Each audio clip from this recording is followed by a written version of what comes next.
Richard Rhodes is an author whose best-known book, The Making of the Atomic Bomb, won a Pulitzer Prize. As you can probably guess, it's about the Manhattan Project. But Rhodes starts by taking us back to the 19th century, when we first cracked into the mysteries of nuclear fission. It's about science, yes, but also politics, international relations, psychology, and, of course, all the individual personalities that contributed to the development of the atomic age. It's a fascinating read and full of extremely well-researched details and information. I'd highly recommend it. We heard from Rhodes during the main season of the podcast, but I couldn't include everything we talked about. So for this bonus episode of Wild Thing Going Nuclear, I wanted to share the full interview here, starting with a question about how quickly we understood the potential of nuclear energy. Just about as soon as nuclear fission was discovered in just at Christmas time in 1938 in Nazi Germany, of all terrifying places for that discovery to have been made. But really, it goes all the way back to the realization that there was an enormous amount of energy tucked away in the nuclei of atoms, which takes us back really to Marie Curie and her first discovery or naming of radioactivity. So much energy was pouring out of a sample of radium that it glowed in the dark, and it was hot to the touch, although one tried to avoid touching it, needless to say, For good because reason. it was also radioactive. But the energy went on and on and on, and there was nothing that was plugged into a wall. So the question really was, what is this, and how much of it is there? And the next question, of course, was, is there some way to get it out? And Right. most people didn't think so for a long time. Yeah. And is it the discovery of the neutron that really moves the science of nuclear energy forward? Yes, there had been a lot of work around basically bombarding atoms with various kinds of radiation, much as one would use a telescope to look at stars. It was a way of exploring them. But normally, the particles that were used to bombard the atoms were positively charged protons, and the nucleus of an atom is also positively charged. So it took a lot of energy for these protons to make any headway at all in bombarding the nucleus, thus the invention of larger and larger machines for producing high energy particles. But when the neutron was discovered in 1933, suddenly there was a neutral particle that would be able to pass right through the positive charge in the nucleus and basically just slip into the nucleus with all sorts of extraordinary effects. One of the scientists who was doing the work said that when a slow energy neutron entered a nucleus of an atom, the effect was as dramatic as if the moon had struck the Earth.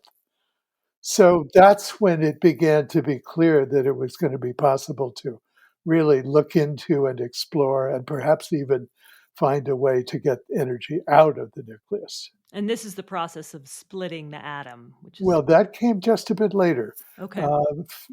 During the period from around 1933 to 1938, there was a lot of work bombarding nuclei, but nobody realized sometimes that they were actually splitting atoms. They thought they were making transuranic particles, and the excitement was that they might be inventing new elements. Enrico Fermi particularly got a Nobel Prize for seemingly having developed transuranic elements, when in fact he had split the nucleus, but he didn't know it because he'd wrapped his sample in foil to prevent this kind of radiation from coming out.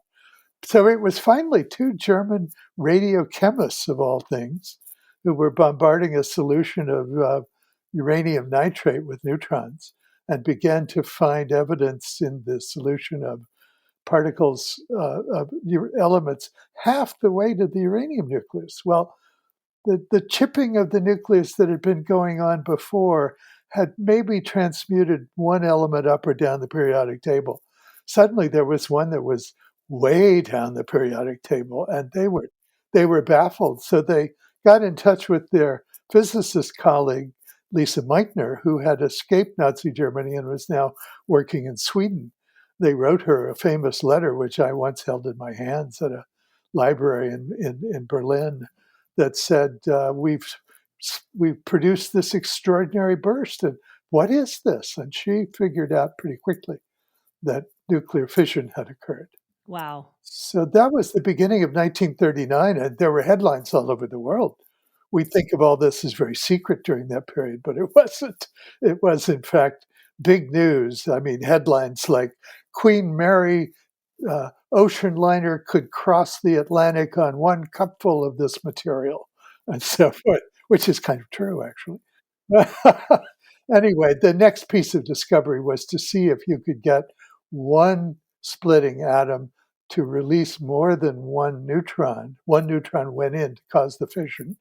Could you get more than one out? If so, then you had the possibility of an exponential chain reaction, one splitting two, and two splitting four, and four splitting eight, and so on, each time releasing such a massive amount of energy from such a tiny, tiny object as a uranium atom, which is extraordinary. And if you put them together through 80 generations of exponential increase, then you get, of course, the equivalent of a nuclear bomb, or you get a nuclear reactor. Right. When this discovery, the discovery of fission is made, did we recognize what that meant for both good and bad? Yeah. In fact, one of the physicists that I talked to, Philip Abelson,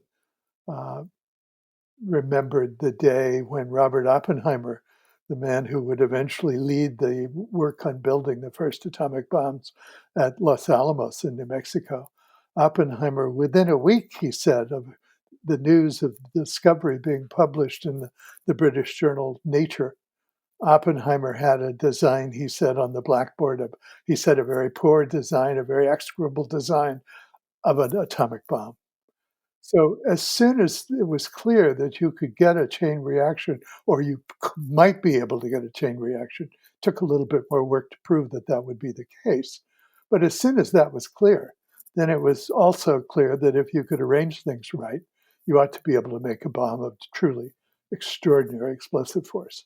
And on the flip side of that, with controlling nuclear energy, with having a reactor, you still want that chain reaction, but the point there is to be able to control it. Yeah. So instead of using fast neutrons in pure uranium-235, one of the isotopes of uranium that happens to chain react, you would use natural uranium, which has a very small component of U-235.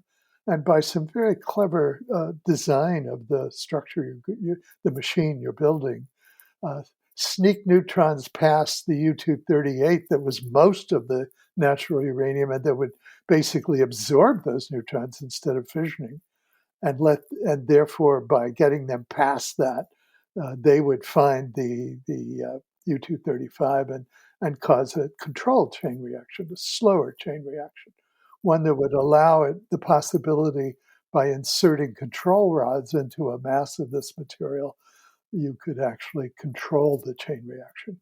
And that was the work. Yeah, yeah. That was the work of Enrico Fermi and Leo Szilard, who was a Hungarian physicist. He and Fermi have had the joint patent for the first nuclear reactor, which Fermi, who loved American slang, called a pile, because it literally was a stack of big graphite bricks with holes drilled into them for slugs of uranium. The graphite serving as the material, which is called a moderator, that would slow down the neutrons to the point where they could be captured by the U-235. This pile was about the size, when they built it. They built it in an abandoned double squash court under the abandoned football field of the University of Chicago. Which horrifies me. I mean, it's in the middle of a city. It gives me Yes. It was indeed in the middle of a city. But, Fermi was an extraordinary physicist, and he calculated everything very carefully to make sure. And of course, they had control rods in this system as well. But there was always the possibility that something might go wrong. So he had what he called the suicide squad sitting up on top of this two-car garage-sized stack of graphite blocks with the buckets of cadmium solution. Cadmium is a very strong neutron absorber. So if everything else failed in the way of controls, they were supposed to, obviously at the sacrifice of their lives, pour buckets of cadmium solution over the pile and quench the reaction. So he allowed for the possibility of a runaway, but he doubted it would happen. And of course, it didn't happen. It was all. And on December 2nd, 1942, by then, this was all part of the secret government program to work on a bomb. Uh, the first man-made nuclear reactor went critical in the squash court at the University of Chicago. And that proved two things. It proved, one, that a chain reaction was possible, because this was the first time they had enough critical mass of material assembled to show this experimentally rather than just calculating it.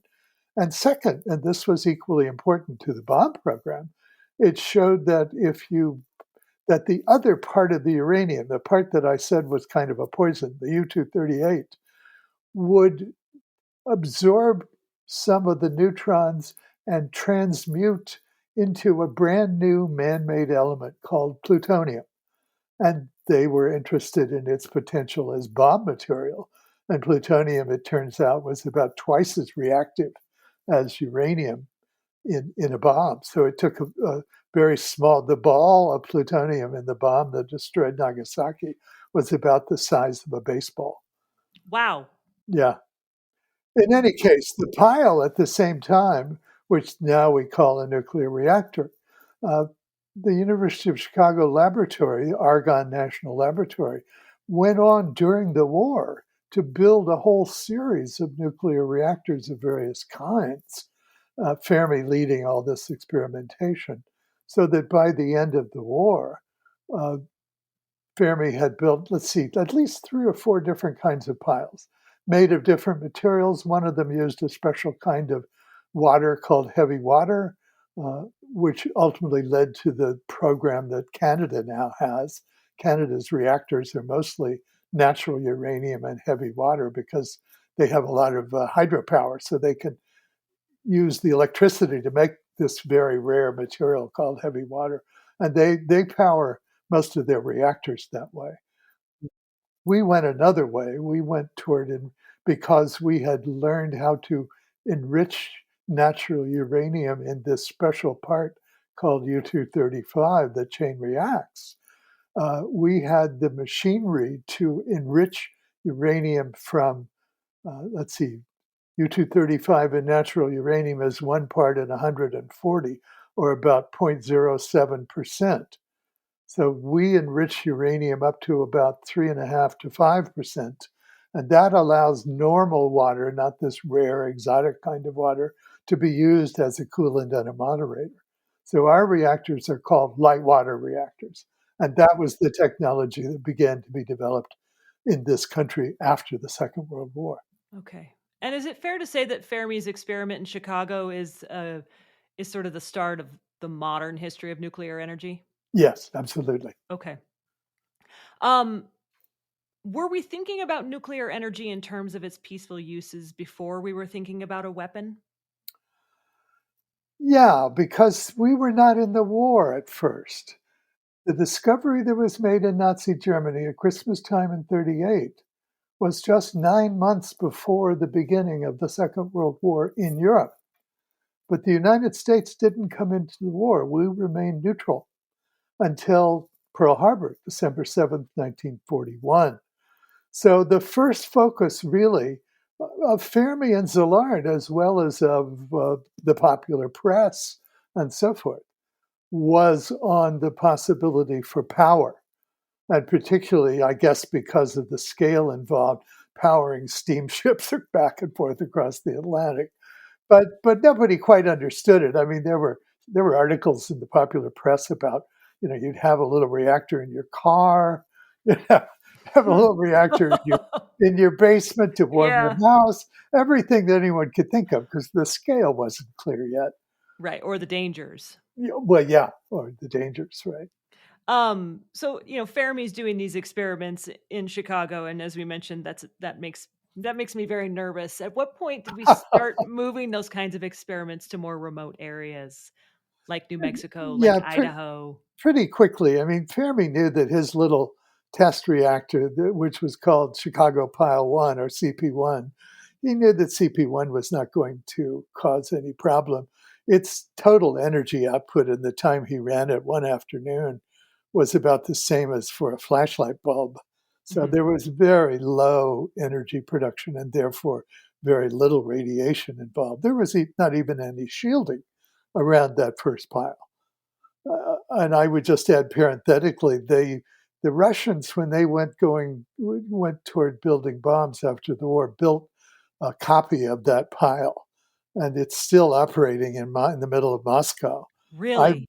yeah, at the Kurchatov Institute. I visited it, and I was led down into a rather dark room with what looked like a very dark wall on one side, and walking around this big dark wall, I realized that was the reactor. It wasn't shielded there either. So, but it really was not dangerous. There was almost no output of radiation. But as soon as they began to experiment with different kinds of reactors, they thought we better get out of the middle of Chicago. And so the Argonne National Laboratory was opened in a national forest, I think, or some kind of remote site outside of Chicago. Hmm. And there they began to build reactors with some kind of shielding. They were all pretty small experimental reactors. So, and they were aware of the radiation could be dangerous, but I would just say during the war, and I heard this from many of these scientists, we knew they said that we didn't have to go fight in the foxholes because we had this particular set of skills. But we were very aware that we had been given that privilege of not being shot at. So we were prepared to take risks, they said, and an exposure that would make them tired and perhaps slightly ill for a couple of weeks was not something that they worried too much about in those days. And they lived to ripe old ages, most of them. So, Yeah. yeah, I want to get into, linear no threshold and, yeah, yeah, permissible dose at some point. Um, so we'll get there in a little bit. yeah. Um, in terms of the initial development of nuclear energy, is military the driving force behind that? Yes, absolutely.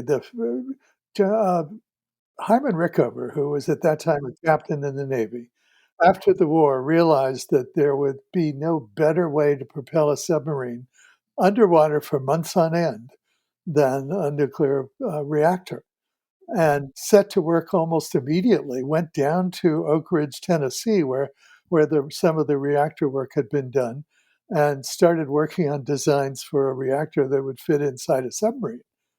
There's a inverse relationship between the purity of the U-235 and the uranium.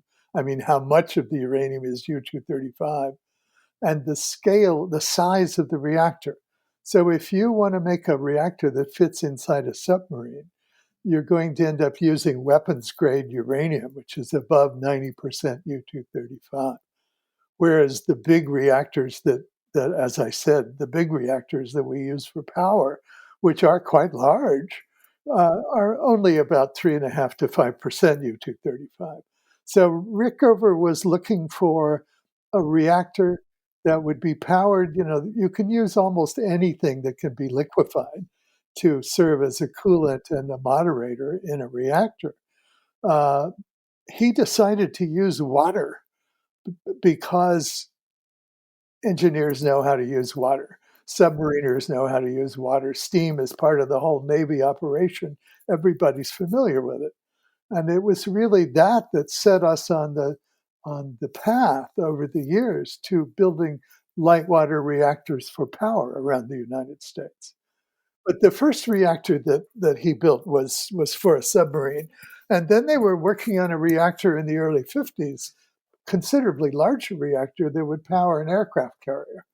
And it was just at that point that the Soviet Union, which we were very much in competition with in those days, this was the early Cold War, It was just at that point that the Soviet Union built a reactor which produced a little amount of electricity and claimed that they had entered the market for industrial sale of nuclear power. We didn't want to lose the market. All of Europe was potentially a market. So President Eisenhower decided to announce something called Atoms for Peace. And part of that was to declassify all the secret, everything had been kept secret after the war. Everything was, as they said, born secret in terms of new knowledge about nuclear energy. He declassified a lot of that stuff, called a big international conference, and uh, commissioned a civilian commercial reactor and turned the job of building it over to who else? Hyman Rickover, in his civilian capacity as a member of the Atomic Energy Commission staff. Mm-hmm. So they built a reactor outside of Pittsburgh at a place called Shippingport, which was basically a modified version of the big aircraft carrier reactor that Rickover had been working on. It also had a small core of weapons grade uranium, but the core was surrounded by a lot more uh, uranium rods to generate a lot more energy. And that reactor uh, was welcomed by the city of Pittsburgh. I interviewed the head of the Duquesne Light Power and Light Company, who was in charge of the electrical part of this whole construction. And he said, we presented this reactor. The city of Pittsburgh was worse than today's Beijing in terms of air pollution because of all the coal burning to make steel. It's down in kind of a very tight valley, and it's the kind of place where you get terrible air pollution hanging over everything. So he said, we sold this to the city council of Pittsburgh as a green technology because it would help clean up the air. There wouldn't be any output of coal smoke, or for that matter, they didn't worry about it in those days, but or of CO2. Mm-hmm. So the very first commercial reactor in the United States was considered the latest in green technology. And it went critical around 1957, and it ran for a dozen or so years. Later on, they ran it on another reactive material. I'm blocking on the word. Let's see. Oh, thorium. They used the thorium core, which is the technology that hasn't even been developed yet. But it happens that there's a great deal more thorium in the world than uranium, so there will be thorium reactors someday. Anyway, you can see how the military side and the civilian side sort of blended together in the early days. Of course it would, because the military had the technology. It had to be transferred over to civilian usage, and that meant training new engineers and all the things that go with that. Yeah, can you talk a little bit about the how did the military ensure that it had the material it needed? I mean, I would think that people started hearing that uranium was needed, they'd be out mining it in spades, and it sounds like that there was sort of a modern day gold rush. Well, it's funny, and this is something I've never quite been able to track down. Between 1945 and about 1953, everyone in the business, in the military side, seemed to believe that there was only a very limited amount of uranium in the world. Why they thought that, I don't know. Uranium is ubiquitous all over the world, and in the Earth's crust, in ocean water. It's a question of the concentration and how economically viable it is to use more dilute ores rather than more intense ores. So there was the general belief that we'd run out of uranium very early on, which meant that the earliest part of the work toward nuclear power was built around the idea of building uh, advanced reactors that would breed plutonium in the reactor as well as generate power from the uranium, because we didn't think we'd have enough uranium. Mm. So, and General Groves, who ran the Manhattan Project, had a secret program going toward the end of the war where he basically cornered the world market on all the uranium ore in the world. He thought. He didn't think Russia had any, which was a strange idea. Russia is a landmass that covers 11 time zones. Of course, there's going to be some uranium ore somewhere along there. And they found a plentiful supply in Kazakhstan soon enough.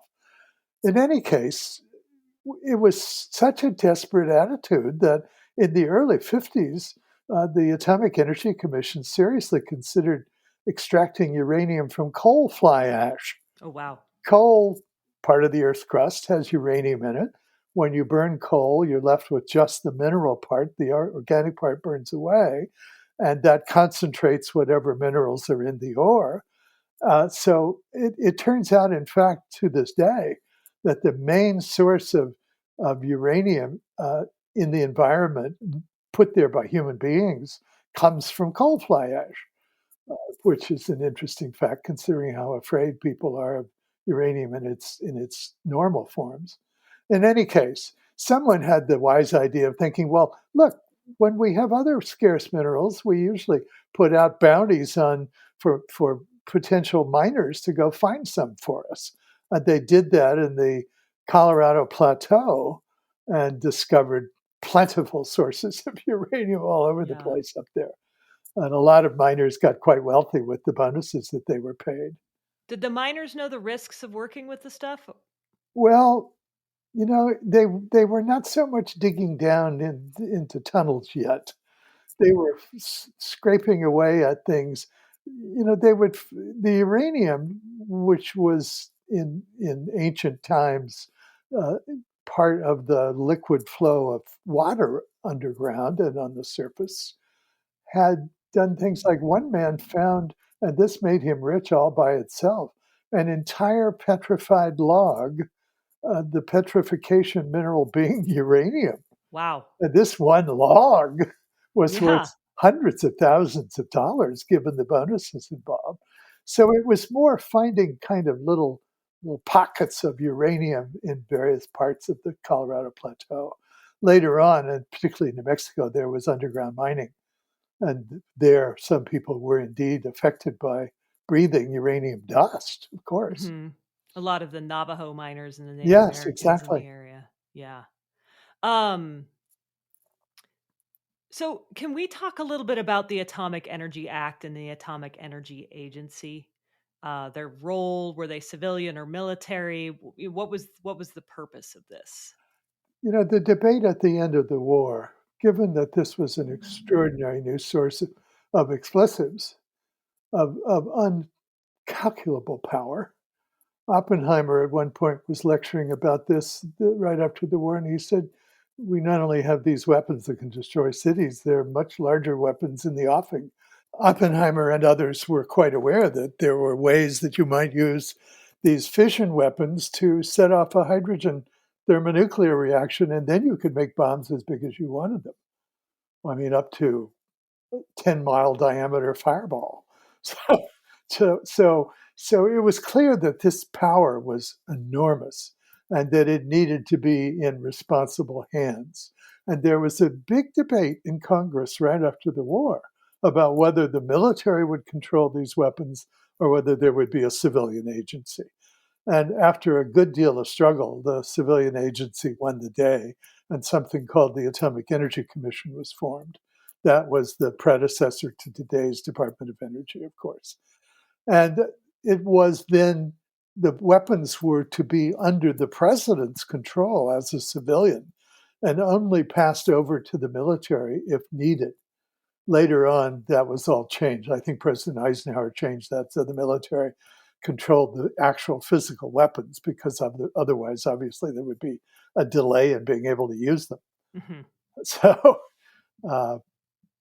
in the meantime, the Atomic Energy Commission had this kind of double responsibility, which was to make sure that the military had the weapons it felt it needed, and at the same time to develop nuclear power for potential civilian use if and when they discovered enough uranium to make it possible. All of the production of uranium and the uranium enrichment that went on between 1945, and the introduction of the Atoms for Peace program in the early 50s went to the military because they didn't think they had enough to spare for civilian power. So the civilian power program really didn't get started until the mid 1950s. But then it kind of took off. I mean, it was clear there was a kind of a boom period when utility companies around the United States, their executives would be golfing with an executive from another company, and he'd say, kind of nudge him and say, "Well, we're going to build a nuclear power plant pretty soon for our source," and the other guy would feel bummed and that he wasn't up to speed, and he'd say, "Well, we'd better get one of those too." Huh. Nobody really thought through in a serious way, except the Navy, quite what they were getting into. There was just a sense that this was another way to boil water. Yeah. And of course, it is another way to boil water, but it has its own special requirements. Right. The US is the government is trying to get its hands on all the uranium. Does that material belong to the US government? Yeah, I think it was part of the whole initial feeling that everything that was related to nuclear energy was going to be a government secret program. I think today there's a rapid commercial trade. In fact, we're awash with uranium around the world these days. It's one of the reasons that advanced reactors haven't made much progress because there's just so much uranium in the world. But I think no, it was there's some control because of course we don't want people making bombs on the side Right. using the material. No. So the issue of proliferation has always led to very strict control of enrichment processes and of you can't make a bomb out of reactor grade uranium. It just doesn't have enough U-235 in it. I mean, theoretically you could, but it would be the size of a two-car garage. So that's not going to be of any great use. So, but it's now done commercially by private entities. And increasingly, until quite recently, actually, when the Soviet Union collapsed, let me just throw this in because it's a curious side story. When the Soviet Union collapsed, they were dismantling weapons from the countries that passed their weapons, like Ukraine and Lithuania and so forth. When they separated from the old Soviet Union, they gave the weapons back. They didn't want anything to do with the bombs. So Russia acquired all these weapons and was dismantling them and stopped producing weapons grade uranium and had a lot of it sitting around. A scientist came up with the clever idea of buying that from the Russians and diluting it to reactor level and using it to run American power reactors. So for about 15 years, from about 2000 to 2015, almost all the energy that was being generated by nuclear power in the United States was coming from Russian warhead material, which is which is a great way to make sure that it would never be used for a bomb again. Yeah. But no, it became gradually a civilian commercial program with safeguards built in on the part of our government and similarly with other governments to And make those sure that the material wasn't diverted for bombs. and those safeguards include like the you can't enrich that I'm assuming the Atomic Energy Commission I'm sorry, DOE Right. They limit has an the eye. enrichment. Yeah. If there are situations, there are a number of small research reactors that were built over the years that are fueled with highly enriched uranium, HEU, but they're carefully guarded and kept under tight watch. It would not be easy in any case. Once the reactors are operating, they're making fission products, and the material is dangerous. You couldn't just reach in and pull it out and carry it away. No. Um in your opinion, do you think that nuclear energy was in better hands when it was tightly controlled? I'm thinking in Well, terms of Rickover, and he ran, forgive the pun, a very tight ship. Um, and literally, he ran a very tight yeah, ship. I mean, Yeah, I've absolutely. read several things about him, and while he seemed very worried about nuclear, and anytime there was any potential for even the slightest problem, he would rip the whole thing apart and start over from scratch. And he trained that He did. He trained the Navy nukes far beyond, I would say, anything that in any other department.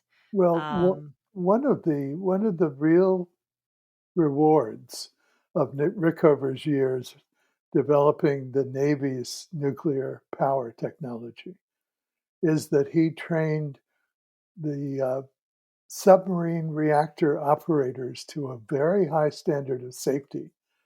And after 3 Mile Island, when we had that first nuclear accident that worried everyone so much, and we backfitted all those reactors with a lot more safety features.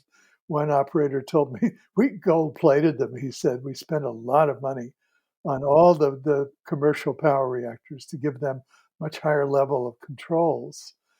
At the same time, the power companies began hiring nuclear Navy guys who were trained to Rickover standards to operate their reactors.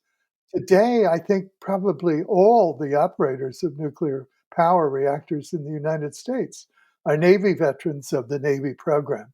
And that, more than anything else, I think, has been the fundamental basis for the real safety of our current fleet of nuclear power reactors. yeah. Yeah, Rickover's a fascinating guy. Yes, he is. Um, at one point he says there's a lot that can go wrong and it requires eternal vigilance. Do you think he was right about that feeling? Yes, although there's always a trade off here. If you can build a reactor that is inherently safe, not based on its engineering, but based on the fundamental physics of the way it's designed. And increasingly, the reactor designs of the future are going in that direction. There was it was a real tragedy that the reactors that were first built in the United States were fairly small. I mean, by modern standards, 300 megawatts instead of our current fleet, which is around 1,500 megawatts. The smaller reactors had a bigger margin of safety around them. They didn't have to have engineered safety. They could basically just be shut down easily. But the efficiencies of scale made building larger and larger reactors economically attractive. And as we moved in that direction, they could no longer be guaranteed safe. They had to have engineered safety, meaning control systems that engineers would watch over. And it was that movement that I think led to some of the early uh, problems with our commercial fleet that made people so terrified of nuclear power. There's no inherent reason why nuclear power should be any more frightening or dangerous than any other kind of heavy machinery of that sort, of, let's say, the chemical industry's equipment or the oil industry's equipment. Of course, there's radiation there, but there are other things in other lines of energy production. But because of this kind of runaway, stylish, let's have a reactor in our fleet, because of the early enthusiasm for getting nuclear power going, a lot of corners were cut. Uh, they've long since been patched up and healed and protected, and I think we have an extremely safe nuclear power system in this country today, despite the fact that people are terrified of it, unfortunately. Yeah. And it does seem like we're making movements back towards these smaller reactors. The town I grew up in is Idaho Falls, Yes, which is right near the National Reactor Testing Station, now the National Lab. And the town, which, 60 years ago, one of the worst nuclear accidents in American history with the explosion of the SL1, now they're considering being powered by these small modular reactors. So, which have a lot of advantages in that they could be, one of the problems with the original reactor fleet in this country was that they were all hand built on site, and with all the variations that come with that kind of construction. These small reactors can be built in a factory and built to much higher standards of safety thereby. And they will be built in a factory and then shipped to the site. And they'll be identical so that if one starts to show a problem, it will be possible then to fix it in all of them, which is the way the French have always worked. they built their reactor fleet with basically identical reactors. And when one started acting up, they could fix the others. Yeah. Um, at what point did we figure out that waste was going to pose a problem? Well, I think I'd ask that question differently. At what point did we solve the waste problem? Okay. It's always been clear that there would be some nuclear material highly radioactive because it had been irradiated in a power reactor that was going to have to be dealt with. There were lots of ways conceived to deal with it. The ideal one was to reprocess it, take about 98% of a reactor load of a standard American power reactor is unburned uranium. So therefore, the ideal thing to do would be to pull out the fission products that are highly radioactive, put them away, and reuse the uranium and plutonium, because by then some plutonium has been bred in there as well. We decided not to do that exactly because it was a complicating factor in the technology. We had plenty of uranium, and it was something to push down the road. Well, we kept pushing it down the road, and it's became a quote problem. But the truth is, there are two sites in the world right now that could take all of the waste, so-called, let's call it spent fuel, all of the spent fuel from all of the power reactors in the world for the next 1,000 years. One of them is in New Mexico, and at the moment is only being used for military waste, and then only low-level waste. I mean, coveralls that someone wore when they were exposed to radiation, that sort of thing.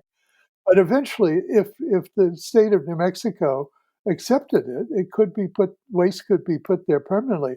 It's a 2 kilometer thick bed of pure salt that was left over from the drying up of an ancient seabed that reaches all the way from southern New Mexico at Carlsbad up to western Kansas. It's an enormous bed of pure salt. I have a big block of it sitting on uh, my desk right now.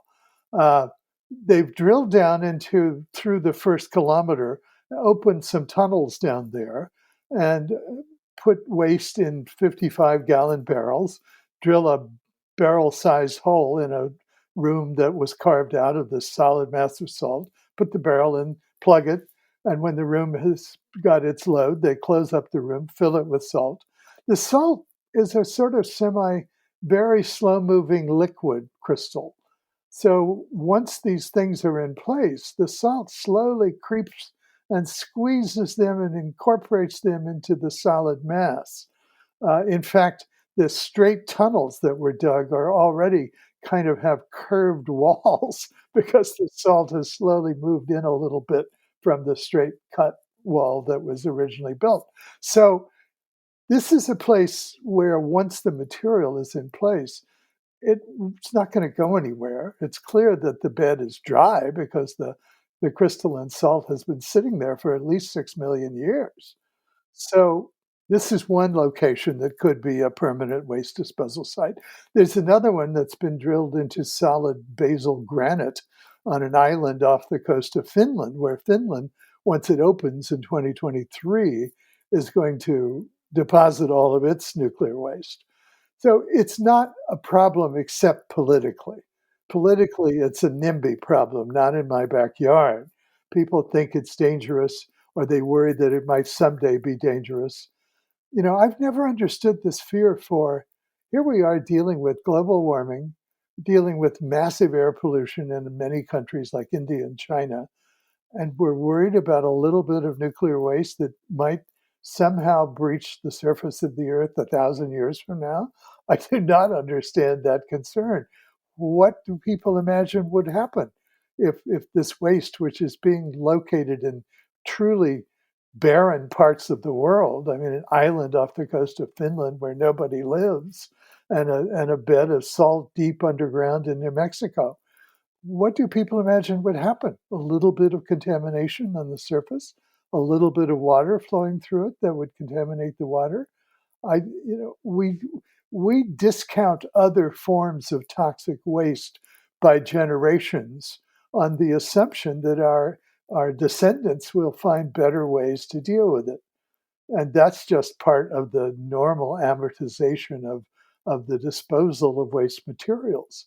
But this particular kind of waste, which has this particular material, which is the product of a technology that has the potential to limit global warming, to reduce air pollution in countries where it's killing many, many people, is somehow given this special status as a millennial risk. I just don't understand it.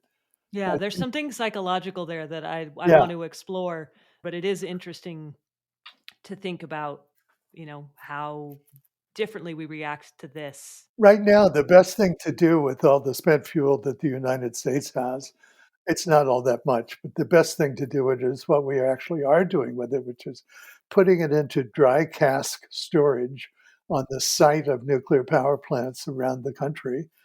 Those casks could be moved to one site somewhere if we preferred that, and let it cool off. I mean, most of the fission products have fairly short half-lives. 100 years, 200 years, 300 years, then the material will be far less radioactive than it is now. And by then, I think we'll probably want to reuse the uranium that was not burned in the original reactor load. Well, that's what's happening right now because the government has never met its agreement with the power reactor operators that it would find a place for the spent fuel. So they're simply storing it on site. And if you walk up to one of these cylinders, which is, oh, it's about the size of a garage, uh, it's I did one winter day, very cold day. The cylinder wasn't even warm. So the reaction going on inside as these fuels radioactively decay is well protected and well contained. These containers have been dropped off buildings and planes have been flown into them to be sure that they're proper solid steel and concrete containers. And they're basically inert at the moment. Yeah. So I'm going to back up again back to the 1950s and late 1940s. And in those early post-war years, what was the overall outlook on nuclear energy, both from the government and from the general public? Oh, vast enthusiasm. There had been all of that kind of sloppy journalism about it in the first days in the early 40s. And now it had proved itself to be, oh my God, the winner of wars, as people thought in those days. They thought those two bombs ended the war. And it seemed just like a promising future for in every possible way, despite the fact that we were not actually building any commercial power systems at all, because, as I said, we didn't think we had enough uranium.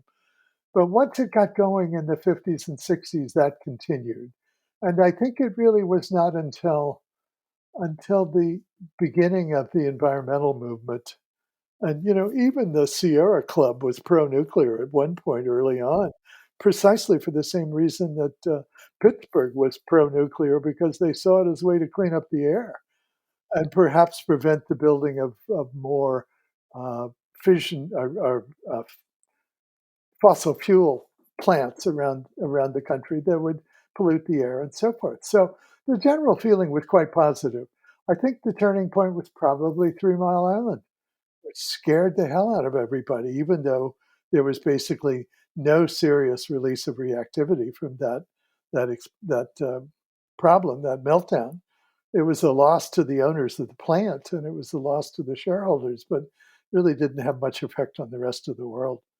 But it scared people, and they began to think of, and environmentalists kind of got cockeyed about radioactivity and nuclear power after that. Uh, I'm not quite sure why, but it became the bête noire. In fact, I am sure why. It was around the same time as the war in Vietnam, which led to a general distrust of government. I spent some time interviewing Emery Levins, one of the early pro-environmental guys who was anti-nuclear, and his reason seemed to be that he had this vision of a world of small power generation, rooftop and village by village, uh, something that people could control and could see and know what it was.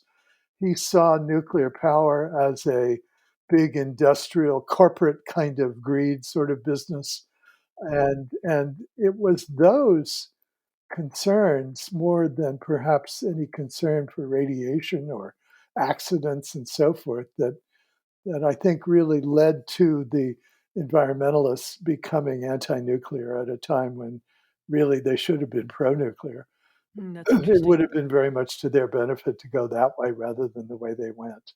But Yeah, then, I'm of sure course, Watergate didn't help either in terms of yeah, government all of trust those and government responses just led to a general feeling that you couldn't trust government to deal with something so potentially dangerous, mhm. even though government, of course, does. Uh, and then came really the accident that I think scared everybody, understandably, and that was the accident at Chernobyl. But it's interesting. The Chernobyl reactor was a bad design. It was the kind of design we had used to breed plutonium at Hanford, Washington, for uh, for the bombs. It was a reactor that could, if it lost its coolant, and in the case of those big graphite moderated reactors like the one at Chernobyl and the ones in Hanford, uh, the the the moderator was graphite, blocks of graphite, just like the first pile, and the coolant was water. But if the water for some reason drained away, the reactivity of the reactor would increase rather than decrease. All of our modern reactors, if you lose the coolant, the reactor basically shuts down. But that's not true of these reactors made out of graphite blocks.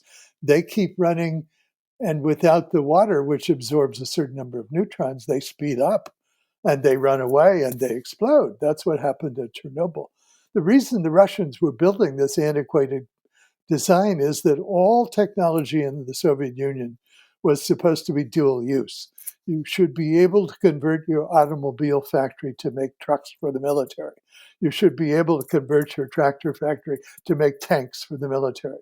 And the reactor that was built in Chernobyl and elsewhere in the Soviet Union was designed to be something that could breed plutonium on the side while making energy as well.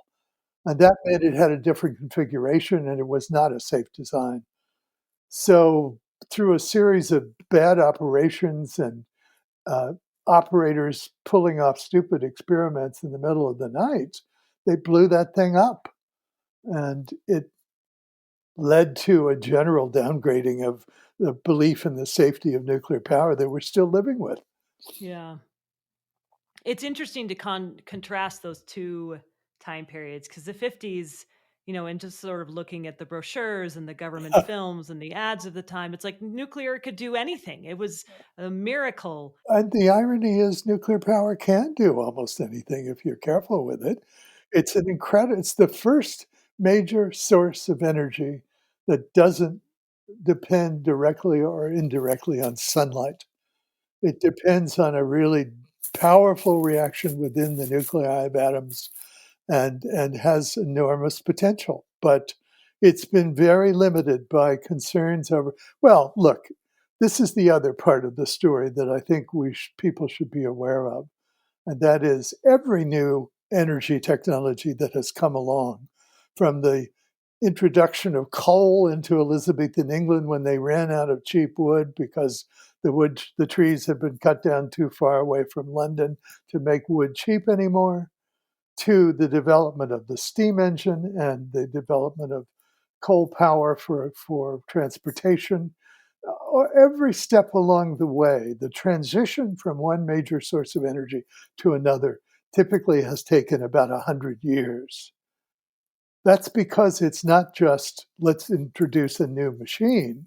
We have to introduce a whole new mentality to go with the new machines and a whole new set of safeguards to go with the new machines and so forth. So it's a slow process to transition from one kind of energy to another. And when you're facing a world where the globe is heating up at a rather rapid pace to the point where it's going to be impossible to live in some parts of the world anymore in a few more decades, uh, the fact that it takes so much time to introduce new sources of energy condemns solar power, condemns wind power to be basically marginal sources of energy. They've only begun to reach the level of 1 or 2% of the world market, actually of 10%. And from 1 to 10% historically takes about 50 years. And from 10% to 50%, meaning dominance, takes another 50 years. So they're not really going to be available if the historical pattern holds true until after 2050, which is too late. which is probably going to be too late. Are we able to get enough nuclear online though prior to then? Because I know that like much of the fleet is old. Well, There are new technologies, but they're still the they're United States has lagged because of our inordinate fear, I think, of radioactivity primarily. But other countries are going great guns now. China is planning to build 100 new nuclear power reactors across the next 20 to 50 years, with at least 50 of them coming online within the next 20 years. Unfortunately, they're doing this basically to clean up their air pollution, and they're going to sell their coal abroad. So it's going to that be, doesn't help. yeah, no, exactly. That doesn't help at all. Yeah. India is going to go major nuclear, and probably with thorium, because India has the world's largest uh, uh, cache of thorium ore anywhere in the world. So these countries and other countries like them, Africa is going to start building nuclear power, I think, once it gets going, uh, are going to go ahead with nuclear power primarily, I think, because there's a double problem here. We have global warming to deal with on the one hand, meaning we need to switch away from carbon-based sources of energy. But at the same time, most of what we used to call the third world is rapidly industrializing. People are beginning to want to live lives of the same quality in terms of energy and other things as the West does. So we've got a need to eliminate carbon sources of energy, even as a major part of the world's population would like to have more energy. There is a real double bind that I think is going to make it much more difficult to do these two things at once. It's really a dilemma today. I don't know what the outcome will be, except I'm sure the world's going to be a lot warmer before we're through. Oh, I'm sure. Yeah. Um, Given the roots of nuclear energy in World War II, it's not surprising that there was a lot of government secrecy and lack of transparency around it. Has that secrecy and the government's history with testing, fallout, some of the mistakes that have been made, has that made nuclear a harder sell? Oh, certainly, and particularly around the question that we mentioned briefly earlier of how much radiation can you tolerate without having physical effects. This issue, which was settled in a very behind the walls of the boardroom way in the 1950s, is still sitting around to plague us because do you want me to go into this part of the Yes, I story? do actually. I'm very interested in what we knew and when we knew it about the dangers of So, back in radiation. the early 50s, when we were testing weapons in the atmosphere, we were at the same time trying to decide how much low level radiation, if you will, human beings could tolerate without adverse effects. And a commission of scientists was put together by the Atomic Energy Commission or the National Academies, I've forgotten which, but ultimately both, to try to determine what was a tolerable dose of radiation.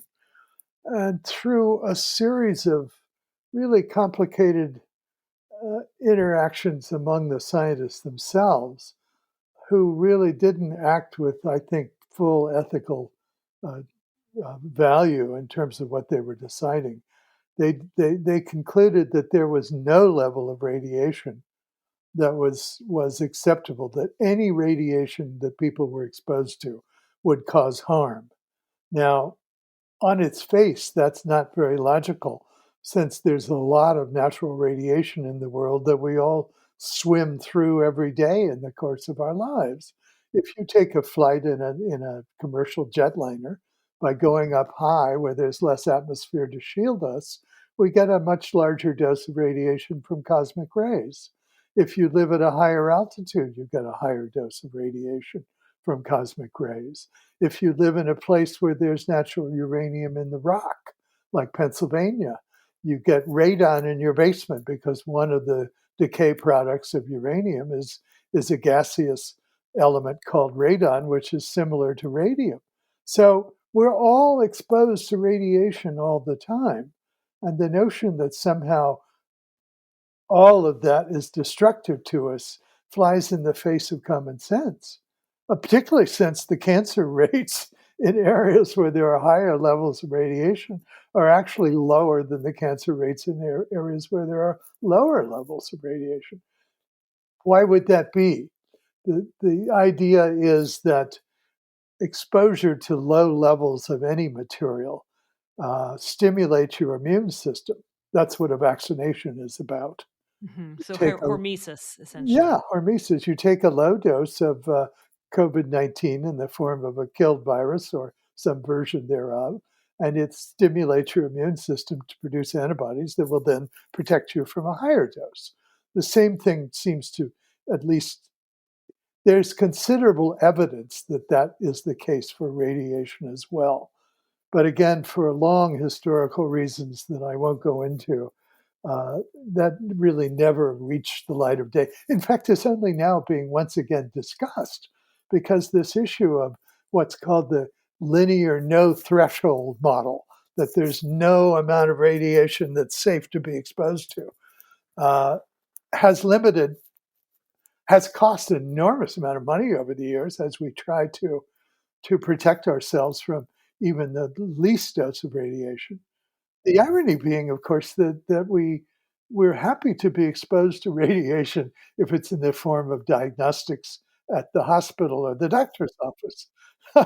When our guys were looking for signs that Saddam Hussein had been working on nuclear weapons in Iraq, one of the things they looked at, one of the places they tested for radiation was the Tigris and Euphrates rivers. They figured that the coolant flowing through a reactor would have a slightly increased amount of. Well, they found lots of radiation in the rivers, and it was coming from the urine that was, pardon me, pissed out by people who were getting tests at hospitals in Baghdad. So we're exposed to radiation in lots of different forms. The question then is, what's radiation that we value, and what's radiation that we don't value? But And that is has there a level at which radiation becomes yes, dangerous? that's the question. Right. And the truth is, and I've looked into this with great care. Believe me, I've been fascinated by this whole question. There's every evidence that there is indeed a threshold below which radiation doesn't cause you any harm. But that's not what our government scientists chose to advise our government back in the 1950s.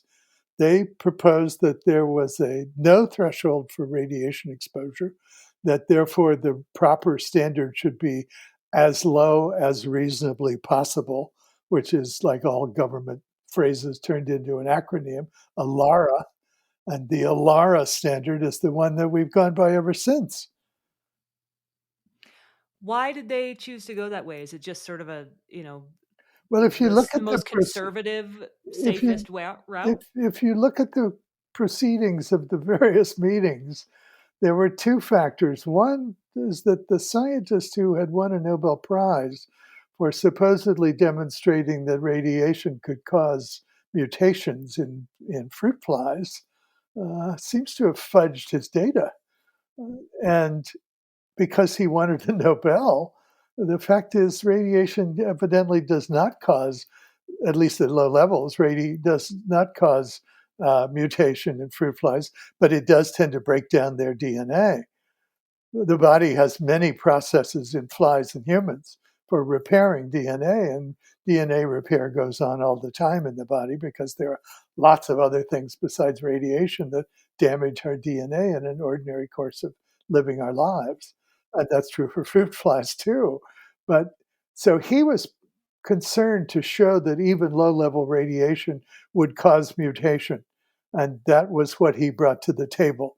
In addition, I'm sorry to say, there was a lot of discussion at these meetings about if we say there's a threshold dose, then we're not going to get to do any more research in these fields. We'd like to continue research. I know I sound kind of crackpot now, but I'm describing meeting notes. I'm not Right. making this up. I'm describing what historians have found in looking at the record. Uh, so ultimately, it was a decision that I think let's put it at its most rational. That was based on the principle of maximum caution about something you don't know enough about. Which But is not surprising coming from the government. I mean, well, it's reasonable.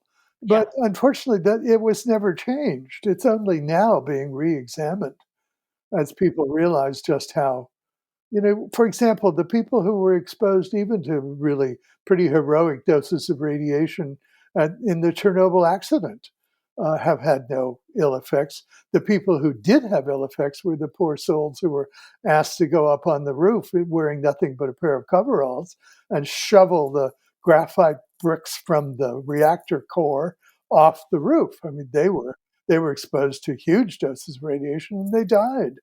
Mm-hmm. Because there eventually is a line at which Yeah, sure, of radiation course. is going to do some damage. High levels of radiation, without question, cause people to be seriously ill, to even to be killed. Yeah. Let me tell you a quick story.